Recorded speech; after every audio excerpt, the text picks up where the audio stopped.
I'm Kate, coming at you from Ragged Coast Baking Company, and today we are going to make our scone mix, our chocolate chunk scone mix. All right.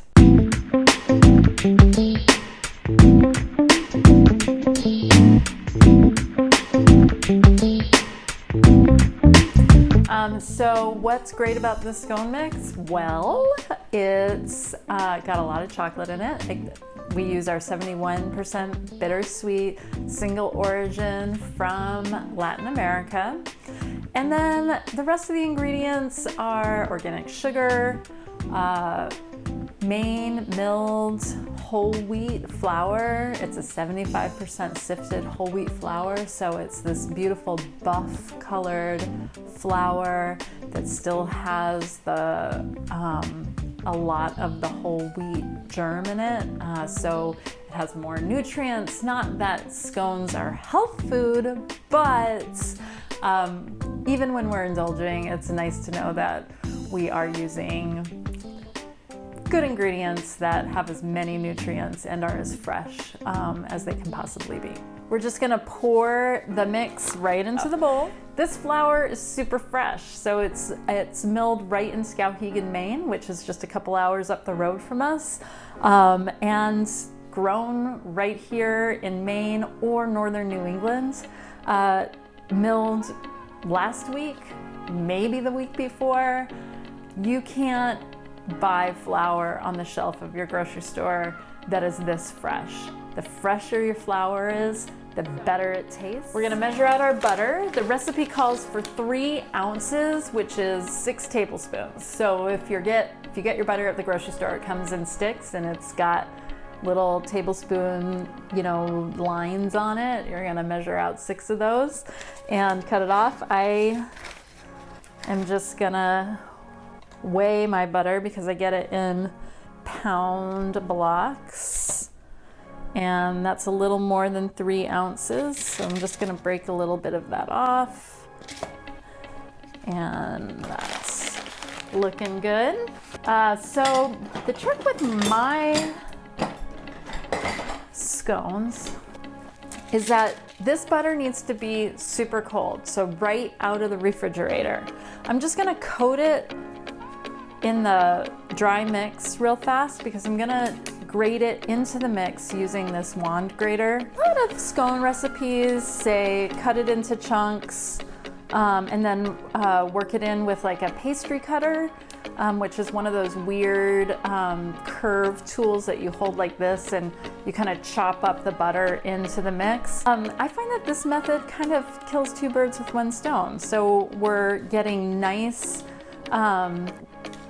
rice-sized pieces of butter in our mix without all the fuss and the need for special tools. And if it's warm in your kitchen and your butter's getting kind of slippery as you grate it, just go ahead and coat it again in the mix. All right, so once that is all in there, I'm just gonna give it a quick toss and maybe just quickly rub it into the mix, but not too much. We don't want to overwork it. All right, so that's what it looks like. So just kind of flakes of butter in there, cold butter. All right, so all your ingredients that are going into the scone mix should be right out of the refrigerator, super chilled, because we don't want to melt that butter. It calls for 1/3 to 1/2 cup heavy cream. Start with a lesser amount.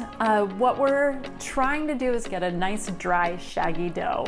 We want the butter to stay cold so that it doesn't mix in with the flour, because what we're trying to do is have layers of butter in between layers of dough.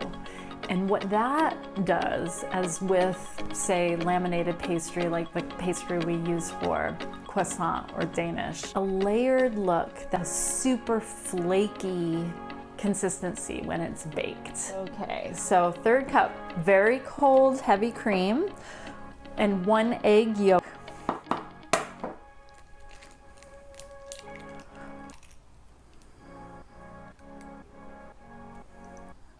So I'm just gonna put my white right in this little, and put the yolk right in there. It's okay if a little white gets in there. All right, and then we're gonna mix the cream and the yolk together. You can use a fork, or if you have a mini whisk, you know, because everybody does use this because it's fun and adorable.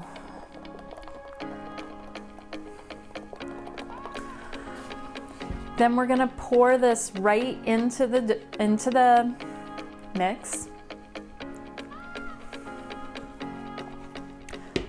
Get our rubber spatula, really scrape out everything that's in there. You'll notice that I did not put in the optional vanilla extract because it turns out I don't have any at home.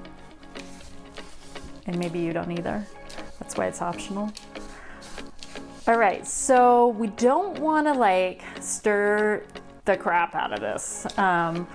So we're just gonna start to assess how wet we want this. This is kind of on the border. I think I am gonna add a little more cream, get closer to that half cup. And I'm just gonna do a couple blops right on top of the mix. And get my spatula in there again. All right, this is starting to look like it's gonna come together right on the board.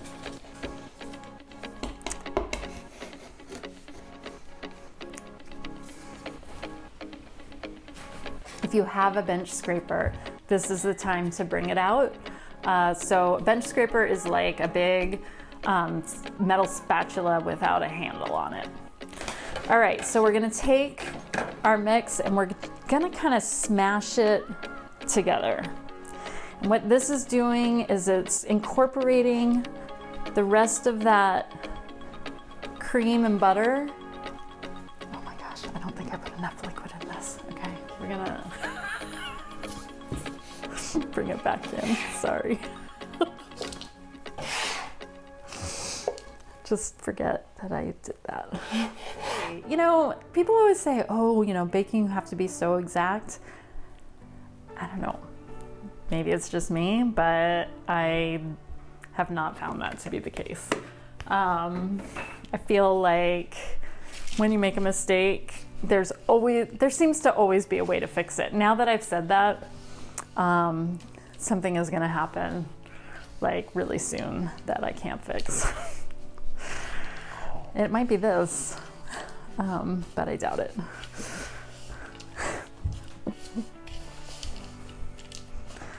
Baking and chocolate are pretty forgiving. All right, that feels pretty good.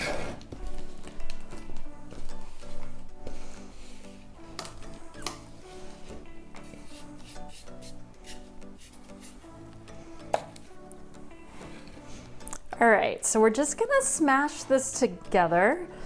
You don't need to use a board like this. I am using this board because clearly this table doesn't belong in my kitchen.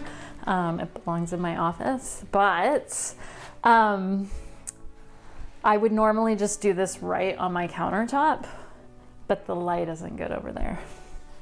So I'm just kind of smearing the butter and the cream and the egg yolk into the flour mixture. And this helps mix ingredients without creating gluten or more gluten, without building gluten. Maybe that's the way you say it. And then once they're moist enough to stick together like this, we're gonna form it into a disc.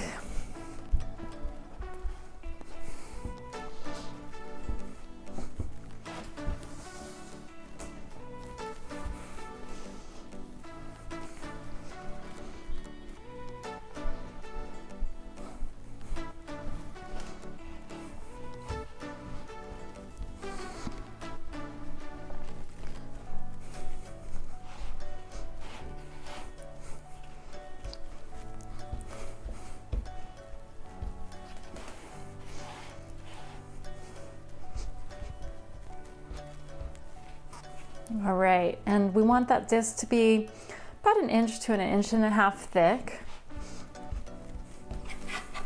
And then you can take your bench scraper or a knife, and the instructions say to cut it into 6 triangles. I'm going to show you what that looks like. Alternatively, you can cut it into 8 triangles for mini scones. The 6th triangle is a woman-sized scone.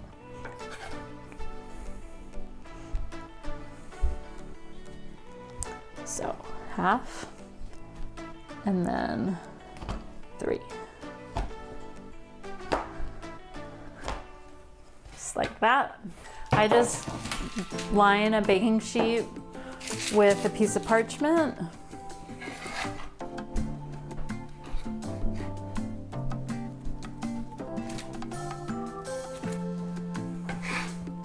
And I like to spread them out on the sheet so they don't steam each other. This ensures that they get a nice crust on them, so they're kind of crispy on the outside and tender on the inside. And you can put them in just like this. I like to sprinkle a little bit of sugar on them before I go, and it can be like fine granulated sugar or something like this coarse turbinado sugar.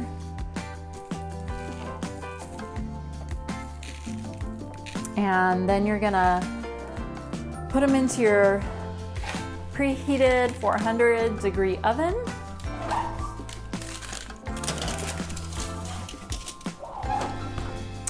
And we're gonna set the timer for 10 minutes and check them then. Now we wait. We're gonna take them out, take a look at them. All right, these are what you want your scones to look like. They're nice and golden brown on the outside. They have a nice firm crust, and inside they're soft and buttery and tender. And I recommend letting them cool a little bit. These scones are actually good at room temperature, but if you can eat them while they're still a little bit warm, you're gonna have that nice melty chocolate in there. Put a gob of clotted cream or some really nice fresh unsalted butter. Raspberry jam with these chocolate chunk scones is amazing. So enjoy how you like. At the kitchen table, on a boat, on the beach, underneath a tree in the forest, with your best pal next to you after having a most excellent adventure. Super yummy. Thanks. If you don't mind, please like this video, and if you want more content like this, subscribe to our channel, and I'll see you next time. This is Kate from Ragged Coast Baking Company.